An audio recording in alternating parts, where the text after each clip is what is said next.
I'm Alexa Gilmour, and this is Contagious Hope. So it feels like people have to make this decision of whether they're going to freeze outside or if they're going to risk catching COVID inside, which to me is not really a choice at all.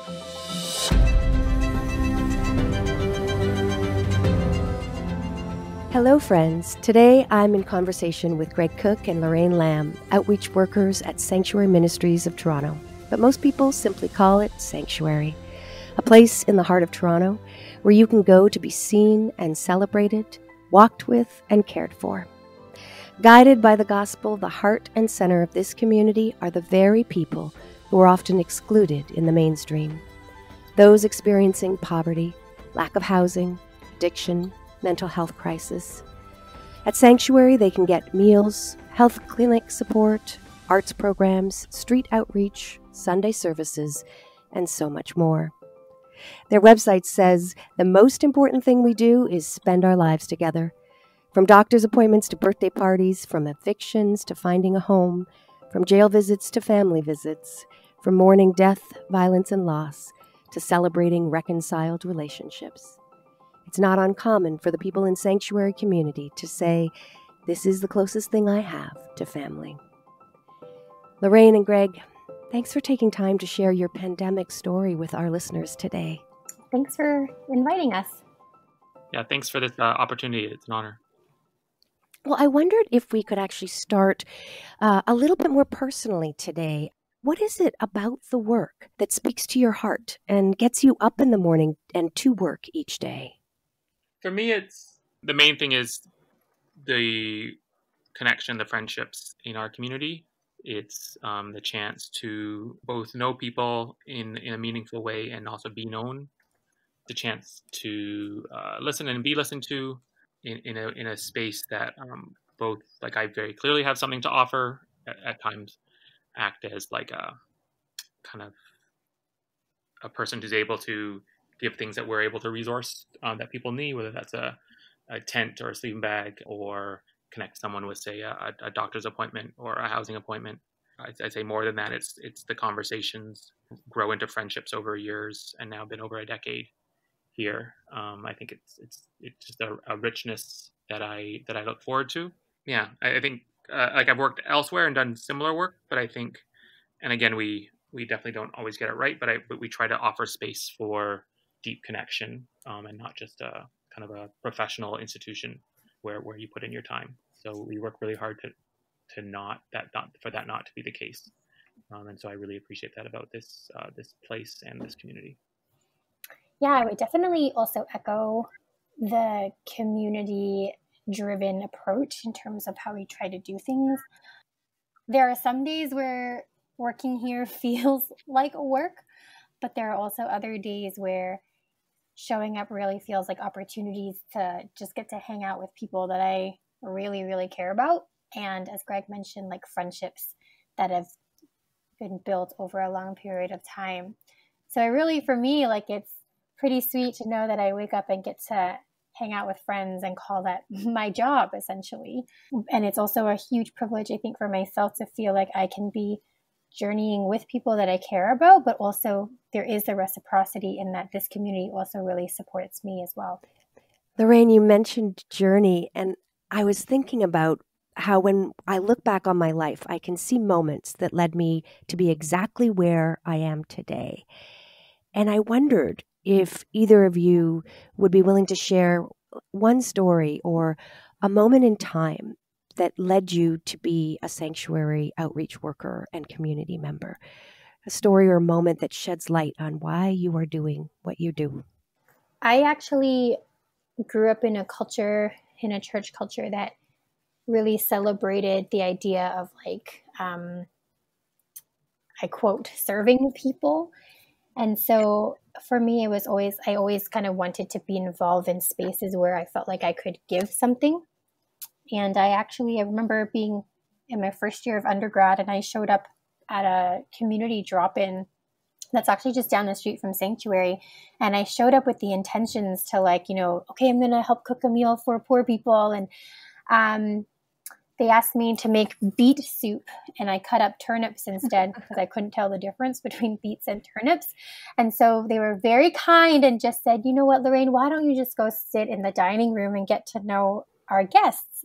So I was like, okay. And so I spent time in the dining room pretty consistently over a number of weeks and got to know the community really well. And I very quickly learned that, like, the idea of community is that there's mutuality. It's not just about what I have to give, but what I have to receive from a community that often is assumed to have nothing to give.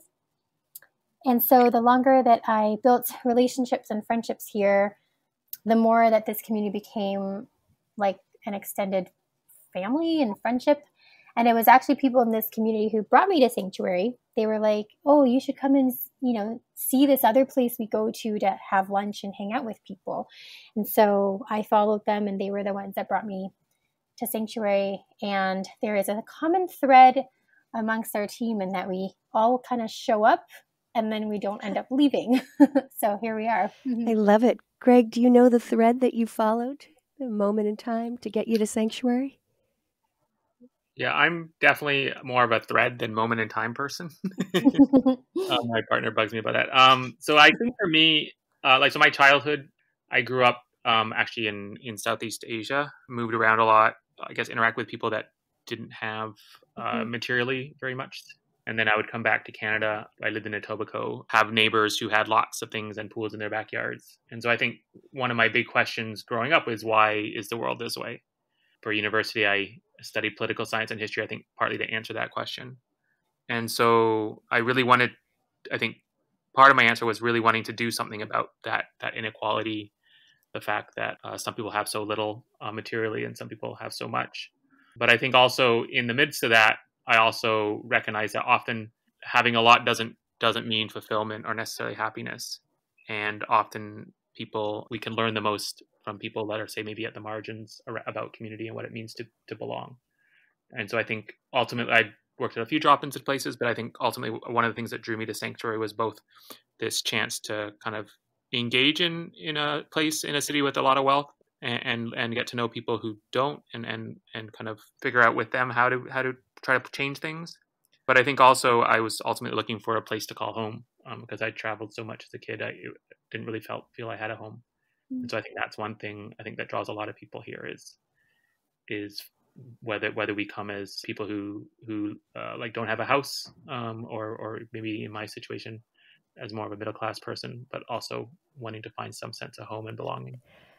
I'm so grateful that we didn't start with the question, describe, what Sanctuary is, but that we started with this question of how did you find your way there? Because in that question, I heard some themes that already point to what it sounds like you're going to tell me Sanctuary is. The themes of mutuality, of deep connection, community, and a place to call home has just set my kind of imagination ablaze. And I would love it if you could help me and the listener by setting the scene prior to COVID-19. So about a year ago, what was the work that was happening at Sanctuary a year ago? I think in many ways it's very different, and in many ways there's a lot of similarities. So January last year, when we definitely weren't talking very much about COVID, it existed. I don't think it was called COVID at the time. Mm-hmm. We had people camping on our property, for example. So like something that's been ongoing is the city, a thing that's kind of been, we see much more now during COVID, but people were camping in parks and in ravines, and we were trying to support people. And it'd gotten so bad that the shelters were full and housing was just too expensive that we said we couldn't, in the middle of winter, turn people away from pitching a tent and trying to survive the winter. And this was definitely not an ideal situation. I'd argue for anybody, definitely for the people living in tents, but we felt that it was safer for them. And in conversation with them, they felt it was the best option they had at the time. Mm-hmm. And so that was both, I think, obviously most complicated for people in the tents, but also for our relationship with the city and politicians and neighbors. And so we were trying to figure out how to navigate that well, and also figure out what does it mean to as much as possible be on the side of our friends who have don't have a lot of wealth and are kind of been marginalized by society. And so that was we were pretty exhausted doing that, and then also supporting a number of other programs like art and our medical clinic. I don't know if you want to talk more about that, Lorraine. I think before COVID, I think even just thinking back to my early times hanging out at Sanctuary, what really struck me was it felt like I was walking into a very bustling, homey space where, people just kind of knew where they belonged. So we would have gatherings of community meals downstairs in our basement, and people had their designated couches where they liked sitting on. People had their spots. Everybody knew where certain people would sit and wouldn't take other people's seats. So there was a real sense of homeliness. We did arts, there was drama. There was a lot of just, connecting organically in our backyard space and also in our front driveway area. And so I think that was really lovely, because I think those were all opportunities for us to build community. And then our healthcare team provides a lot of, sometimes they're like sort of longer term healthcare things, but sometimes they're quick sort of triage things for this community that often has a really hard time connecting with healthcare resources. So there were really just so many different branches of activity that happened out of this space. And so that was all before COVID, where we could actually gather in large groups and be in close proximity. And so with COVID, that has definitely changed for sure. I wonder if you could tell me a story that exemplifies Sanctuary, that homely family feeling prior to COVID. Is there a story that you're able to tell that pops to mind that kind of just encapsulates Sanctuary a year ago? I personally think of our community meals that were sort of the big focus for our weekly gatherings. People who cook in our kitchen are often the same people who might be sleeping in our side alleys. I think that's a really beautiful piece of our community, in that we recognize that our friends have a lot to share, and their gift of hospitality is incredible. So I think, seeing our community cook meals for their friends, and I think of how people are all gathered at the door sometimes an hour before we open, knowing that it's going to be dinner, and different groups of people who probably would never interact outside of here because they're so different, all kind of hang out here and know each other by name, address each other by name, offering smokes to each other. I think that to me is a bit of the homeliness that happens around the building. And then when we would open up the doors for meals, people would come in and I remember one time there was a newcomer who was going to sit in this one spot, and one of our friends jumped up and was like, "You don't sit there. That seat belongs to so-and-so," and just looking out for each other. And yeah, I think that really kind of describes for me just how people feel really at home. And then there is someone in our community who has been around for a long time. She just kind of wanders in and, goes from table to table to say hi to everyone. Will, go to the kitchen to check in with her friends there. And she makes it a point to talk to everybody who's working, because she just that is just her space. And I think they know that it's their space, which is what makes it really cool. So now let's cast our minds forward to mid-March 2019. And the province announces these sweeping public health regulations that are meant to help flatten the COVID curve. And I'm wondering what the effect on your programs and your community members was. I think probably, I would say, my guess is most people, we very much, it's an issue over there. Maybe it will come here in a few months, and our medical system's great. It's going to solve it. We had to scramble and literally we had meetings over the weekend and kind of be prepared to serve food outside. So before, we would never. And then also trying to imagine and think through what if everything shuts down, how will that affect our community, right? How will that affect somebody who needs to. So these are all questions we had to figure out. Can we respond? How do we respond? What we do we do if we can't respond? I feel I think for myself, it made me actually realize even more so how many things that I consider just basic privileges are actually huge, huge luxuries. So one of the things we kept hearing about was the fact that people had nowhere to go to use the washroom. Like before, people would rely on going to like Tim Hortons or like McDonald's and just like go in and use the space. But when everything shut down, like people had nowhere to go, like libraries weren't an option and all of these like fast food places were shut down. And so then whenever we were in the building, for instance, whenever there was any sign of life in the building, the doorbell was going on like the whole day because people just needed to come inside to use the washroom. And so I think like that was something for me that I had definitely never thought about in the same way until COVID happened. And I think I'm realizing there's so many things that, you know, like I know I take for granted, but now I'm like super aware that access looks so different for so many people in our community. It sounds like there was tremendous additional strain on your community members. And I'm wondering, what are some of the practical ways you spoke about washrooms and showers, but the practical ways that you ended up having to change your programs to be able to meet the needs of your people? I think the question was like, we have some level of expertise, and especially across different departments at Sanctuary, how do we best offer those in this kind of time of crisis, and so one thing that was very clear is that food security was going to be a big issue, and so we doubled the amount of kind of meals that we served and hired extra people to produce more meals. And then also started for people that, because of their immune compromise or mobility stuff, it made like if they had a place, that how do we keep them safe and so that they can stay at home? So started a kind of a mini grocery service. So that was in that one area was one thing that we focused on a lot. Another one, again, that I think we're still trying to figure out is a number of people that have housing is what does it mean to support people, and so they don't feel so isolated, while also acknowledging that COVID's a real threat.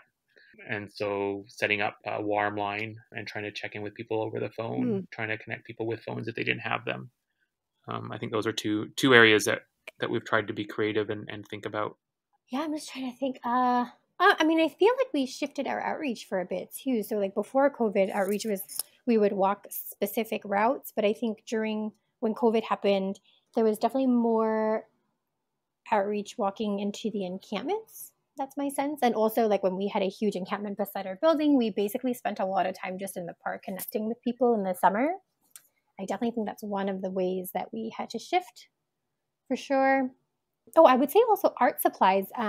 Are a couple of our staff who are involved with the arts made it a point to deliver art activity packages for people who are housed to try to keep people like entertained at home. So that was a really cool shift that we did. Oh, actually, one of the things too, which is cool, is because we had like such an increased need for cleaning and extra help we needed in the kitchen, we actually like increased our food service. So we were able to hire a bunch of our community to work as contract staff, which I think for me has been one of the favorite things from COVID. Like people in our community having dignified employment, and then they're working in a community that they call home. I think that has been really, really neat. And I've seen community members just talk about their new roles with such joy, and they're so excited about it, and they're always willing to do more. That has been really lovely. Mm-hmm. Is there a community member in particular that you're thinking of when you light up that way, thinking about how they've pitched in and supported the community member? One person for me, I know. Another thing that we did that I think partly we no doubt have maybe slightly different people is we've changed this now, but for a long time had two separate staff teams in case one staff team had an outbreak. We could still offer some services. So that was a big change, and definitely affected what we understood to be community. But we felt we had to do that at the time to respond kind of responsibly to the COVID concerns. One person that was on our team that we hired, I'll say a little bit about her story because it was in the newspaper. At the time, they were staying at a respite nearby. Anna was really concerned for her well-being because she was in a crowded room, and so she'd come here and work, and then have to go back to this small respite. And she was really concerned that the place where she was staying wasn't wasn't doing their due diligence. They also weren't getting the resources from the city to make sure that people could physically distance and be safe. And so she was so concerned, and even though at great risk to herself because of her status here, she spoke up and talked about the conditions, and that was one of the, I think, important pieces to pushing the city to take more seriously, to make sure that people were able to physically distance, and that the city acquired more hotels for people to kind of have their own room at a much higher number. But in the midst of that, Anna felt less safe because she spoke truth to power ultimately. And speaking truth to power is something that the sanctuary community is actually known for. I remember that in the early days of COVID, in the first few months when it didn't feel like the city was moving fast enough, you took on a very important and unique role as a frontline agency. Can you tell us a little bit about that, how I think this lawsuit that came about? What was the legal action that you took with a number of others? Basically, we had tried a number of us had tried a number of things, whether that was direct action or going to the media and saying, like, the city's saying that the shelters are safe and people are physically distanced, but that was definitely not what we were hearing from people in our community. And so I was approached by, I'd mentioned Kathy Crow earlier, who had a connection, and she's like, I think confidentially, I think we might have a case where we can potentially litigate the city. And so she connected us ultimately with Jessica Orkin, who was the lead lawyer in our case. And so there was a number of legal agencies like Aboriginal Legal Services and CCLA, and so it was literally Sanctuary versus the City of Toronto. Without breaking any confidentiality, like, who are the people that are weighing on your heart right now that that epitomize what we need to do right now? I personally feel like there are very long ways to go still. I think especially as we're entering the second wave of COVID. Greg and I talked briefly earlier, but we're seeing numbers sort of plateau a little bit for most people. But the reality is the numbers are actually increasing for people who are staying in shelters and people who are homeless. So I would say that we have ways to go. Yeah. Homeless people are 5 times more likely to die from COVID than those who aren't homeless. So that's really, really worrisome. A lot of places where people are living, if they're inside, are settings where they're gathered with other people, or there's a lot of shared spaces. So there's such a high risk for people to catch COVID. And then the other reality is if people aren't actually staying inside these places, then they're outside and it's freezing. So the reality is that they could also freeze to death.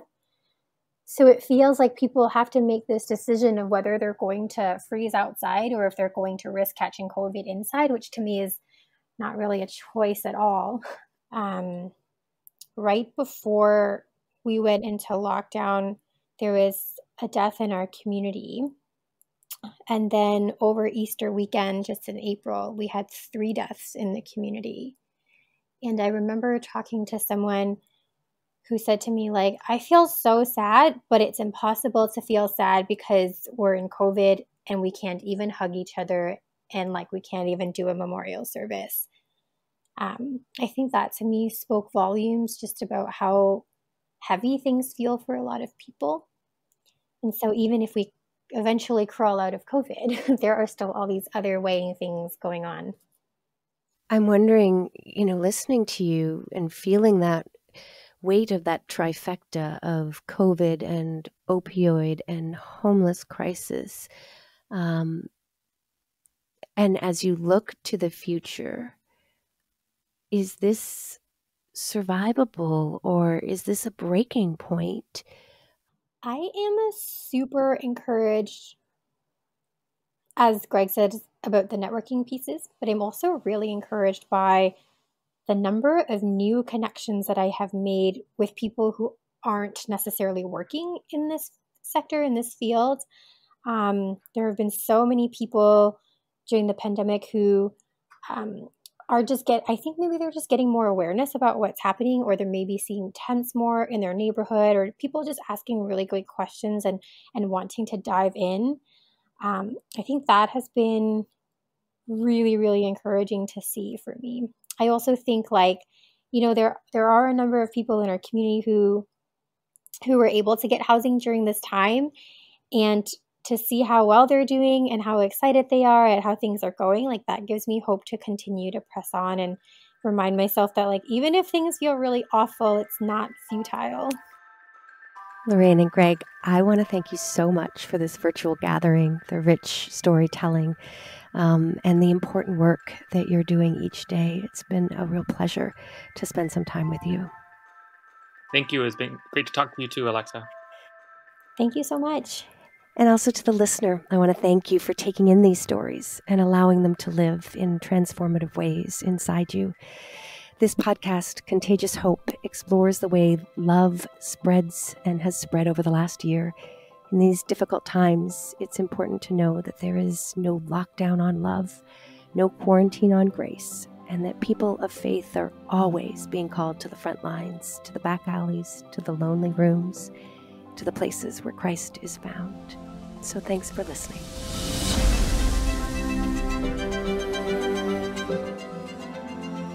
Contagious Hope is produced by Reverend Alexa Gilmour with assistance from the McGeechee Senior Scholarship, awarded by the United Chruch of Canada Foundation. Special thanks to our guests and our editor, Peter Restivo. To share your feedback and join in the conversation, email gilmouralexa@gmail.com. That's GILMOUR Alexa@gmail.com.